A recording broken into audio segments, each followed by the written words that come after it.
ابو جہل تیری سانسیں چل رہی تو مردہ، امیر حمزہ کی سانسیں رک گئی آپ زندہ، تو مردہ کیوں، آپ زندہ کیوں؟ تو جواب یہ ملے گا سن ابو جہل کو رسول کی غداری نے جینے نہیں دیا، امیر حمزہ کو رسول کی وفاداری نے مرنے نہیں دیا۔ سبحان اللہ۔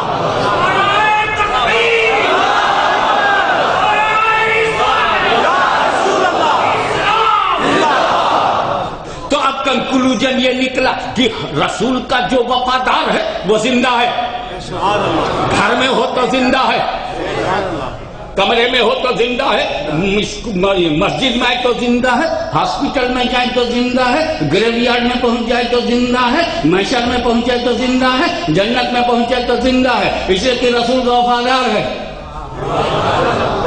اور رسول کا جو غدار ہے وہ مردہ ہے، چاہے انڈیا کا پرائم منسٹر بن جائے، اگر رسول کا غدار ہے تو وہ بھی مردہ ہے، چاہے دارالعلوم کا شیخ الحدیث ہو جائے، اگر رسول کا غدار ہے تو وہ مردہ ہے، چاہے اس کا دارالعلوم کھلا ہو چاہے بند ہو، بہرحال چاہے جیسا ہو، چاہے کھلا ہو اور چاہے بند ہو۔ اب بند میں تو ریسرچ کرنی پڑے گی کہ کیا بند ہے، فرشتہ بند ہے کہ جن بند ہے یا کوئی خطرناک بند ہے۔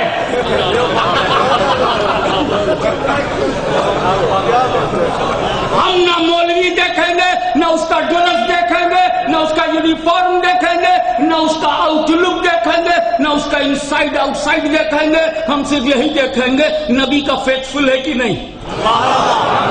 Everyone who is the faithful of prophet is alive always۔ اور جو رسول کا وفادار نہیں وہی مردہ ہے۔ اچھا دیکھو، لینا دینا گیو اینڈ ٹیک زندوں میں ہوتا ہے۔ I will give you pound, you will give me rice, I am giving you money, you are giving me clothes۔ میں زندہ تھا میں نے دیا، وہ دکان والا بھی زندہ تھا اس نے بھی مجھے دیا، کسٹمر زندہ اس نے پیسہ دیا، دکان والا زندہ اسے سامان دیا، تو لینا دینا کس میں ہوتا ہے؟ زندوں میں۔ کبھی مردوں کو لیتے دیتے دیکھا ہے؟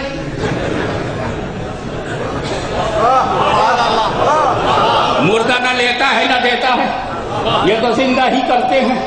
تو رسول کے جو وفادار یہاں ہیں وہ یہاں زندہ، اور جو انتقال کر کے وفادار وہاں چلے گئے وہ وہاں زندہ۔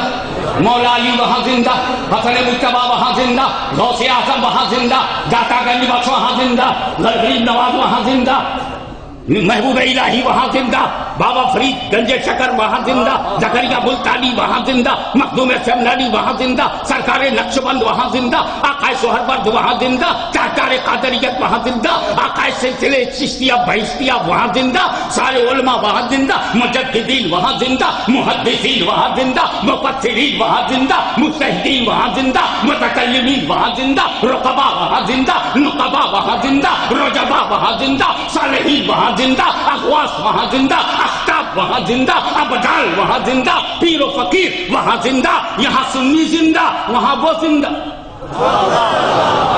اب ہمارا دیکھو، ہم نے کیا دیکھا؟ غوث اعظم تمہیں کیا پسند ہے؟ تجھے ابھی تک نہیں پتا مجھے کیا پسند ہے؟ مجھے ثواب پسند ہے۔ اچھا آپ کو ثواب پسند ہے تو اب اسلام سے پوچھا کیا کیا ثواب ہے؟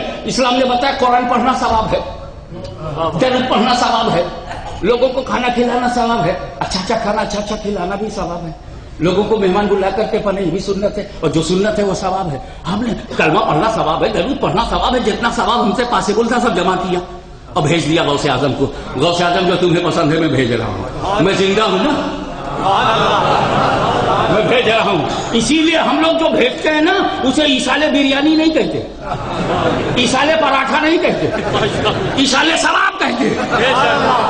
بریانی ہم کھائیں گے ثواب آپ لے، روٹی ہم کھائیں گے ثواب آپ کو، تو ایسالے ثواب۔ تو ان کی پسند ہمیں معلوم، داتا گنج بخش کی پسند ہم کو معلوم، آقائے سہرورد کی پسند ہم کو معلوم، مولا نقشبند کی پسند ہم کو معلوم، مجدد الفسانی کی پسند ہم کو معلوم، مخدوم شملانی کی پسند ہم کو معلوم، اولیاء اللہ کی پسند ہم کو معلوم، اپنے پیر دادا پیر کی پسند ہم کو معلوم۔ جو پیر کو پسند تھا ہم نے یہاں سے بھیجا، اور ادھر سے غوث اعظم کیا سوچ رہے ہیں؟ اچھا تو نے میرے پاس یہ بھیجا جو مجھ کو پسند ہے اور تیرے پاس اولاد نہیں ہے، تو بینک کرپٹ ہو گیا ہے، تیرا نام خراب ہو رہا ہے، تیری بیوی بیمار ہے، تیرا بچہ اچھا نہیں ہو رہا ہے، تو جو ہماری پسند تھی انہوں نے وہاں بغداد سے بھیجا، لاہور سے بھیج دیا، اجمیر سے بھیج دیا، جو مجھے پسند تھا میں نے دیا، جو غوث اعظم جانتے تھے کہ میری مراد ہے تو جو ان کو پسند تھا وہ ہم نے بھیجا، اور جو ہمیں پسند ہے انہوں نے بھیجا، ہم زندہ تھے ہم نے بھیجا، وہ زندہ تھے انہوں نے پلٹایا، لین دین زندوں میں ہوتا ہے، ذرا مردوں کو دیکھو، نہ ادھر سے کچھ جاتا ہے نہ ادھر سے کچھ آتا ہے۔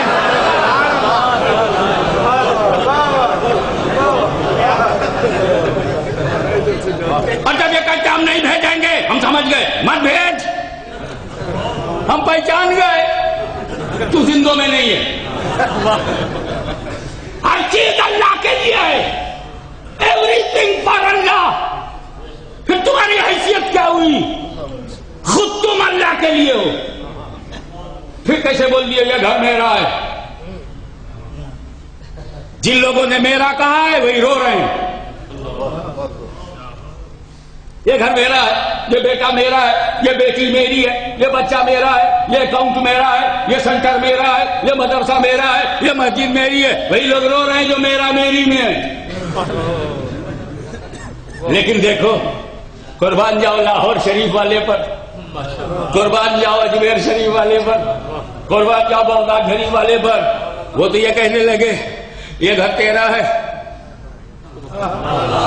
یہ گھر تیرا ہے، عبد القادر کی ساری دولت تیری ہے، علم تیرا ہے، فضل تیرا ہے۔ اسی لیے جب شیطان نے بہکانا چاہا اور لاسٹ میں کہا عبد القادر تیرے علم نے تجھے بچا لیا، تو کہا وہ میرا کب ہے؟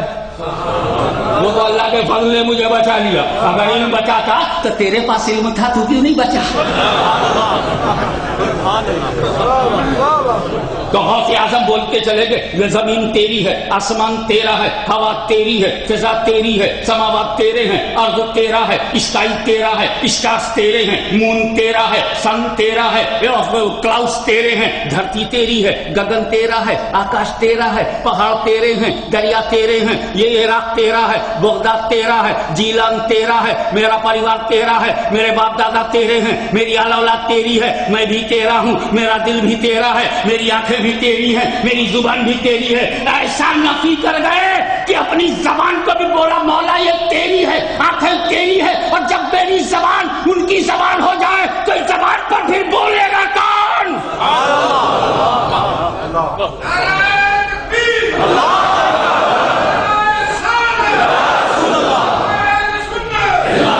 لیکن وَإِنَّا إِلَيْهِ رَاجِعُونَ میں ذرا سی طبیعت یہ اٹک گئی کہ ہر چیز اللہ کے لیے تو ہے، نہ اس کی طرف لوٹے گی، تو لوٹنے کے لیے لوٹنے والا بھی چاہیے، اور جو جگہ ہے وہ جگہ طے ہونی چاہیے کدھر جانا ہے۔ اسلام آباد لوٹنا ہے تو اسلام آباد کا کچھ پتہ ہونا چاہیے کہ فلاں جگہ اسلام آباد ہے۔ میرپور لوٹنا ہے تو میرپور کہیں فکس ہونا چاہیے، اگر فکس ہی نہیں ہے تو لوٹو گے کیسے؟ کہ جھوسا شریف جانا ہے، گولڑا شریف جانا ہے، نہ تو یہ پتہ چلا چورا شریف جانا ہے صاحب تو نقشے میں کچھ تو پتا ہو چورا شریف کہاں ہے، ورنہ چلنے والا چور چور ہو جائے گا اور چورا شریف تک نہیں پہنچ پائے گا، کچھ ہو جائے گا اور کچھ شریف نہیں پہنچ گا، کچھ سے کچھ ہو جائے گا اور کچھ شریف نہیں پہنچ پائے گا، اس لیے فکس ہونا چاہیے۔ اب جب اللہ تعالیٰ کی طرف سب کو لوٹنا ہے تو اللہ تعالیٰ کی تو کوئی جگہ فکس ہی نہیں ہے۔ اب ہم لوٹیں گے تو کیسے لوٹیں گے؟ اللہ فکس نہیں ہے، وہ تو مکان و مکانیات سے پاک ہے، تعین و تعینات سے پاک ہے، حد اور حدود سے پاک ہے، شکل و اشکال سے پاک ہے، جسم و جسمانیات سے پاک ہے، زمان و زمانیات سے پاک ہے، حد اور حدود سے پاک ہے، لمٹ اور لمیٹیشن سے پاک ہے، سچویشن سے بھی پاک ہے، حد سے بھی پاک ہے۔ ہم کہاں چلے جائیں؟ کعبۃ اللہ کی طرف چلے جائیں تو کعبۃ اللہ کی طرف پلٹے تو کہیں تو زمین پر کعبۃ اللہ ہو تاکہ پلٹے، مدینہ پلٹے تو کہیں تو مدینہ ہو جو پلٹیں، اللہ کی طرف ہی رجوع کریں گے، پلٹ کر کے جائیں گے تو اللہ ہے کدھر؟ فکس کدھر؟ وہ تو فکس ہے ہی نہیں، وہ تو لمٹ سے پاک ہے۔ تو اب ہمیں ڈھونڈنا پڑے گا، ارے کوئی ایسی ذات اللہ نے بنائی ہے کہ جس کی طرف پلٹ جاؤ تو اللہ ہی کی طرف پلٹ گئے؟ جب ایسا ذہن بنا اور ہم ڈھونڈنے لگے کہ کوئی ایسا بندہ مل جائے جس کا کیا خدا کا کیا ہو، جس کا بولا ہوا خدا کا بولا ہوا ہو، جس کے پیچھے چلنا خدا کی اطاعت ہو. اور جب ایسا سوچ کر ہم نے قرآن کی اسٹڈی کرنا شروع کیا تو وما رمیت اذ رمیت ولکن اللہ رمی. ہجرت کی رات ہے، نبی کی ذات ہے، دشمنوں کی گھات ہے، تجلیوں کی برسات ہے، نبی کی ذات ہے، علی کا اس میں ہاتھ ہے، اندر کی ایک بات ہے.